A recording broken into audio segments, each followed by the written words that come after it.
the provocation that we want to unpack with you today.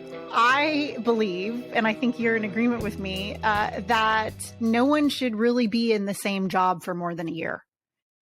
And I have really tested this out, with the people that I've worked with over the last 10 years or so. And I think that it's consistently true that usually humans learn their job really well within about a year.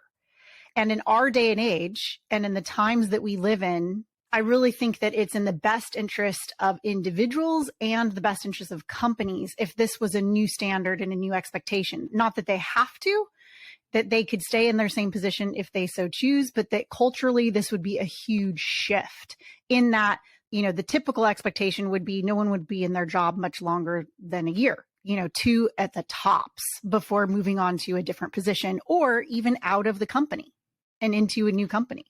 I absolutely agree. And it's been my experience that that's where the most satisfactory growth and impactful roles that I've carried have been. Yet I feel like I'm personally fighting this assumption that people who can get in a role and stay there for a really, really long time are somehow adding a different kind of value. And so in this conversation, we are going to unpack some of the values that we're seeing companies uphold in terms of rewards and even perspectives on recruiting. And it just all comes down to the underlying values, which we're here to challenge, to say, actually, we believe there's a better way and that there's a lot of pain inflicted and stagnation and lack of growth when people stay in roles longer than a year. What are the most excellent type of people that we want to hire and that we want to work with? The question becomes, in what environment and under which conditions do these kind of individuals flourish and are able to do their job to the best degree possible? And those are two different questions, but they often align in terms of flourishing and in terms of being able to do their job with the least amount of friction. And so this is how it's come up for me working with individuals, is that I am trying to locate different individuals' intelligence, what they bring to the table, and also to support the gaps in people's knowledge and people's ability and people's skills, but essentially all add up to the same thing, which is how do we get people to be more self-solving, more resourceful, having high risk tolerance that signals an ability to adapt, to be in change, to grow. What are all of these elements that we appreciate the most and that we find the most valuable inside our leadership, inside our teams, and inside individual contributors?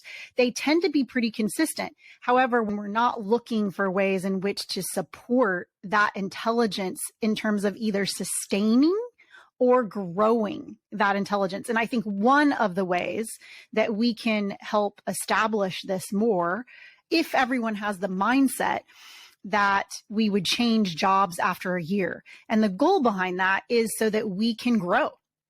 So how long does it take us to actually get really efficient and to learn and an excellence inside a particular job? Most of the time, it doesn't take more than a year. There's all kinds of exceptions to that.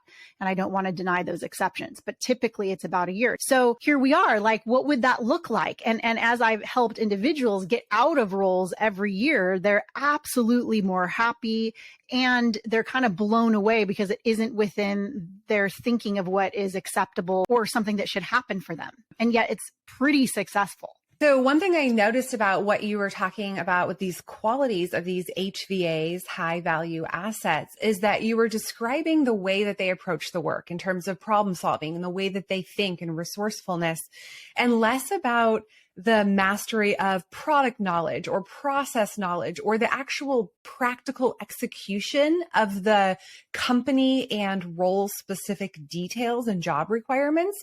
And I think one of the major obstacles or objections that people listening might think is, wait a minute, get in role, like learn the role, and thinking like, oh, that brings a level of continuity and mastery and consistency.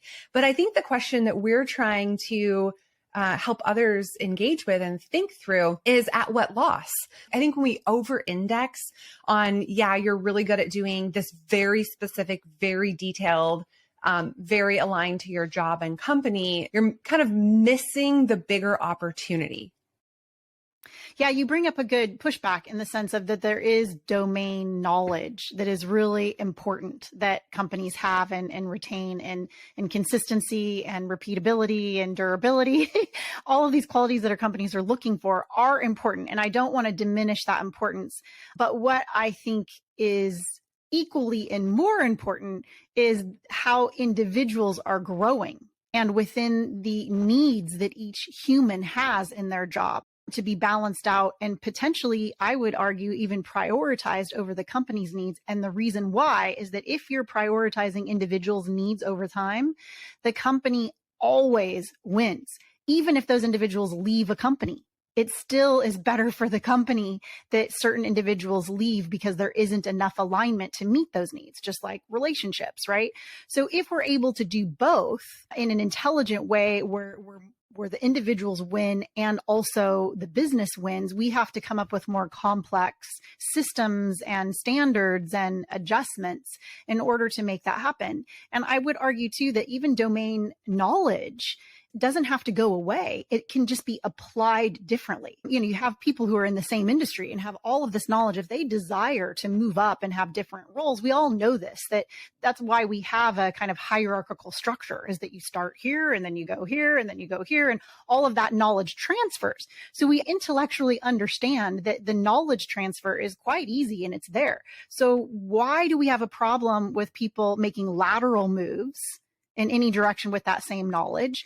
And why aren't we more able to speed up the upward movement if somebody has a desire to move up more quickly when they've already established a certain competency? And the reason why is because companies don't want to have that much movement, and it's more expensive. Because if everyone is moving every year, they're going to have to spend a lot more money to pay them, even though they're absolutely more valuable. And if you do all the math, that's more complicated. Usually as a company grows, they need more intelligence and more workforce anyway. So the math just isn't being done in any comprehensive way. It's being done based on, traditional measurements of cost versus benefit, not as expansive as it could be done, which we look more closely. I think it serves the company and is less costly to invest in individuals' goals when they don't hurt the business goals very long. So it's a very short-term cost for a business in order for them to not only recover, but to get a huge advantage into next cycles. And the ways that companies are currently set up and the systems that keep people in a certain role for an extended period of time actually create a risk, because you have all this domain knowledge that's kind of locked in a specific area, whether it's a team or a department. And when you can unlock that and not only remove barriers or allow for it, but encourage it, then you get this exponential factor of this interdomain knowledge, which is a term we talked about a little bit in thinking about this conversation, as well as protecting yourself against risk from someone who has tons of deep and extensive, not only domain knowledge, but really ownership of that. And if they're to leave, then you're really compromised in a way because you haven't been transferring knowledge. And I see this a lot. I think it comes from our fears, whether it's the company's fears or managers' fears. They want to kind of keep all the things that they've been working towards building and growing and developing in terms of these people and their knowledge within their team. And so there's a huge fear for managers in saying like, oh, I hired this person, I developed them, I trained them, and now I need to do all of that again because they're going to move to someone else's team. Yes, that and the threat of somebody else taking over your position is a common human fear as well, even if it's not super conscious. So I think that it is a complex problem to solve. What I want to note here is that I don't have the ideal solution, but what I want to recognize, and I think I want to bring to the table, is this idea that most humans do better, perform better, stay engaged longer, and grow faster, more efficiently with higher competency when they are moving regularly. And it kind of matches, in one way, I kind of think of, school. in, university, we have grades. We don't even stay in our grade longer than a year, right? So as we're developing and growing, we've already kind of established in a weird way. And I wonder if this is why the statistics continue to work out this way in adulthood, that usually our transition time is kind of within a year. And I wonder if it's because it's paralleling how we were raised in terms of school. This could be a better practice to continue throughout one's career. And again, there are absolute exceptions. I'm not advocating for this to be 100% across the board in every single role. But I think that for most humans and most jobs, this is the best strategy. Previously, our values were reflected in lifers. Like you would get a job and you would have absolute company loyalty, and the company was loyal to their employees in a different way and in a more enriched way than we see today. And now I think we're kind of in this middle space where like 4, 6, 9 years, that's still a tremendous amount of time.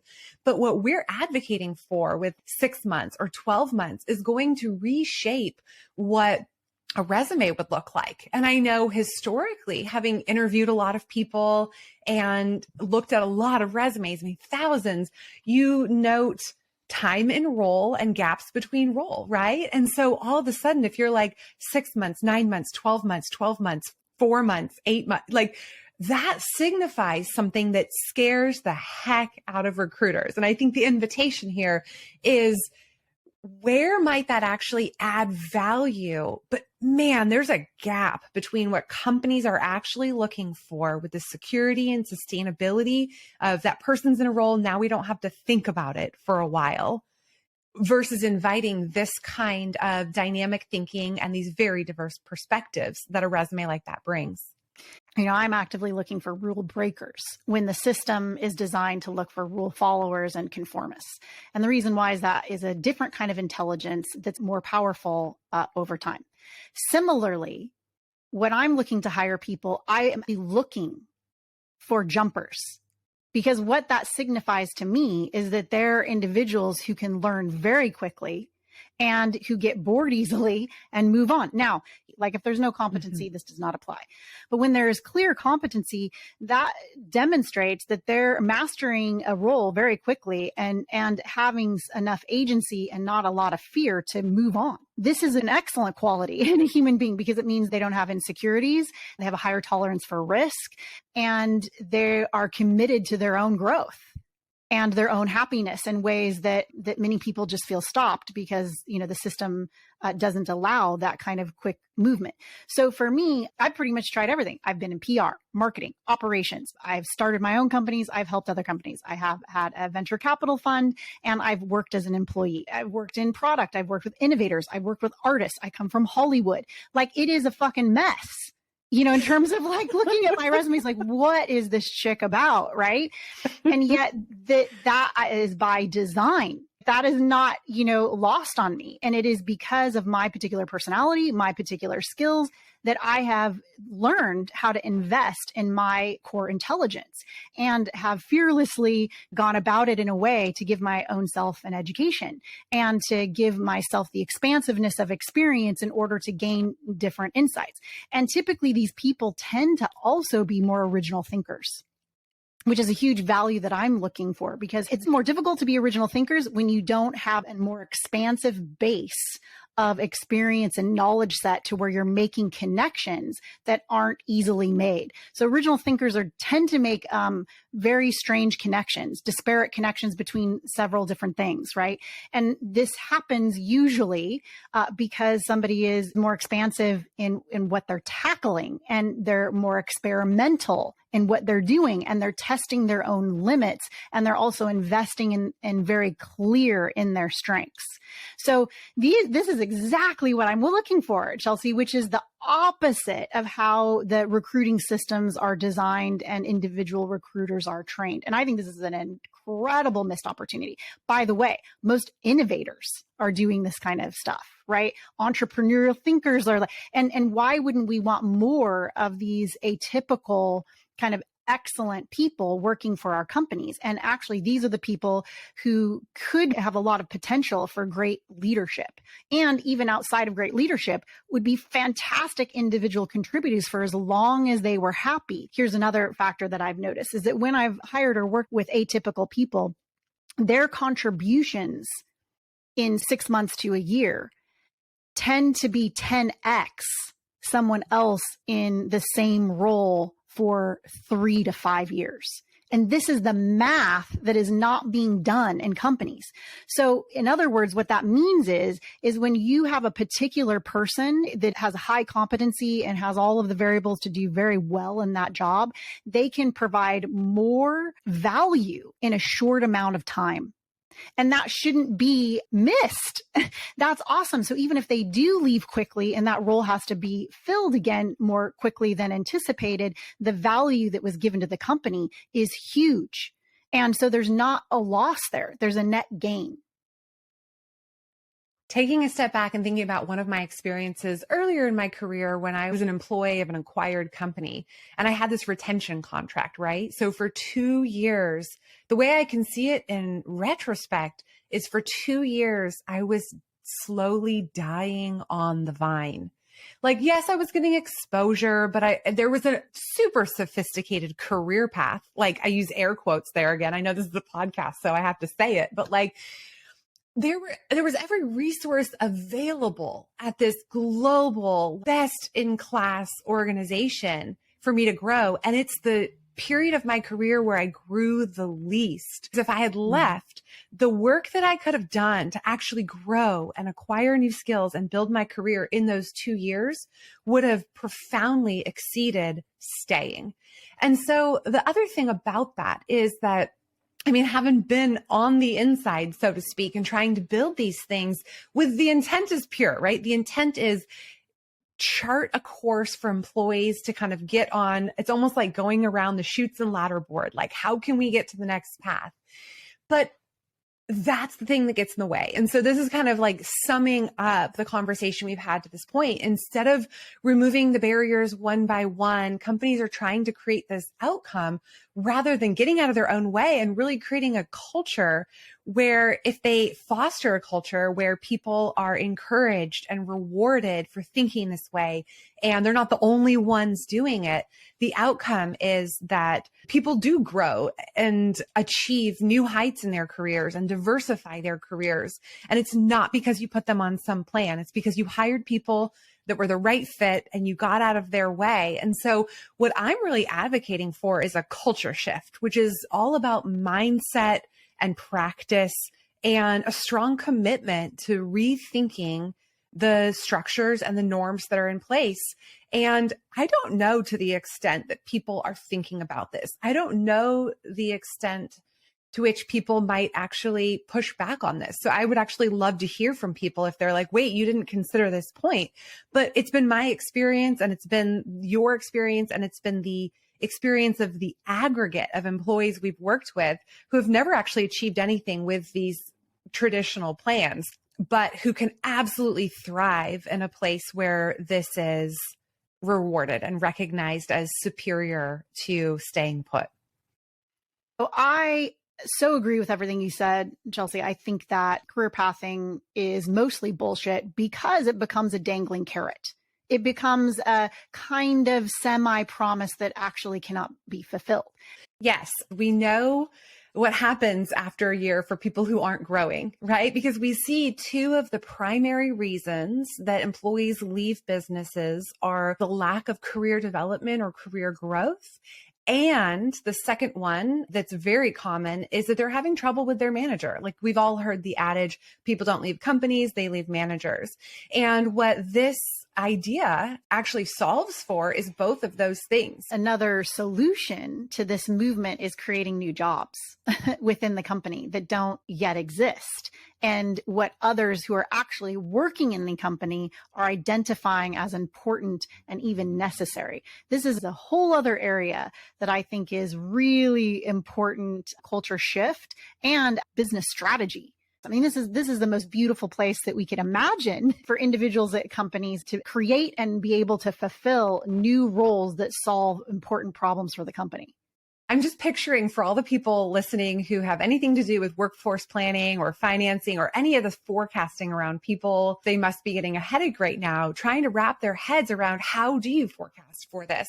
But instead, we're focused on attrition rates and backfill and all the costs to hire and train talent. And so I think the focus is in the wrong place. We want to unpack this and understand where are the levers? What are the systems holding us back when we think about rewards and celebrations versus all the limitations that are currently in place? And where are the little tweaks? There's an aspect of becoming here where the outcome that we're looking for, that we're building all these career paths to get to, is actually being undermined by the career path itself. And if we didn't do any of that, I actually think we would have better results. Yeah, it's similar to R&D. Companies have R&D departments because it's an investment into experimentation and exploration that gives companies a massive advantage and potential advantages and opportunities into the future. So R&D is all about locating new opportunities that didn't exist before and experimenting and developing things that could be freaking amazing. So why aren't we using these same principles across company systems? We could start things and just experiment and try.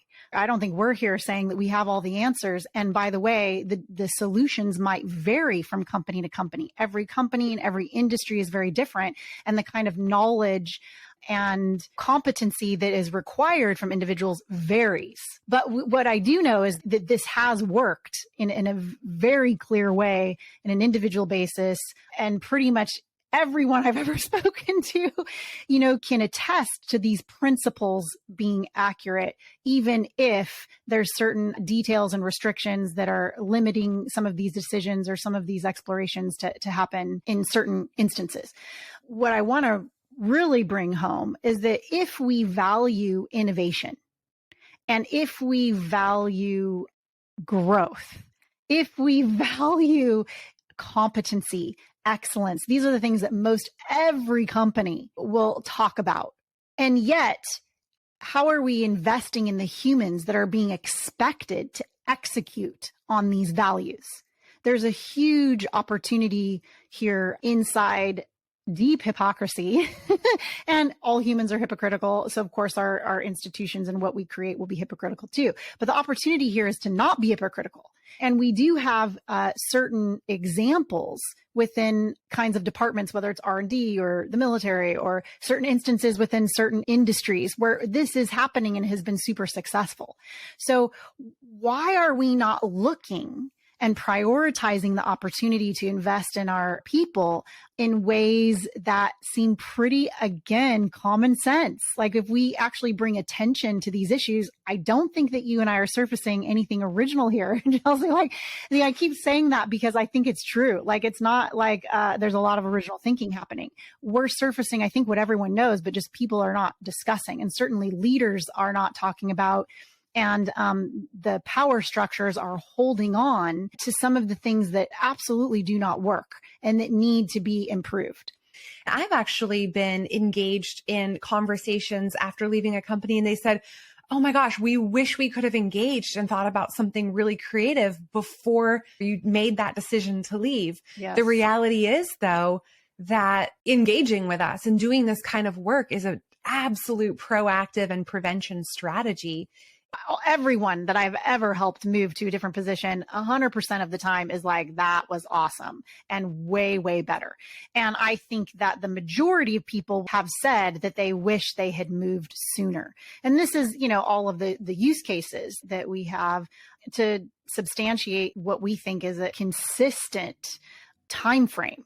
We're here presenting the problem and offering a place to start for places to explore and adapt and see if we can become better. And I think that our people deserve it. I absolutely agree. And I'm so grateful to have you as a partner to bring this conversation to the surface and help other people think through not just their felt experience, which I think resonates. I think everyone could probably think about, oh, that one time, yeah, I could have grown or I stayed too long. But also think about areas in their business where they can think differently, act differently, lead differently, and take it upon themselves in certain cases to be an instigator of change. And if you would like to work with us, click the link in our show notes. It'll take you to LinkedIn. You can engage. We would love to learn about your company and the opportunities that might exist to partner.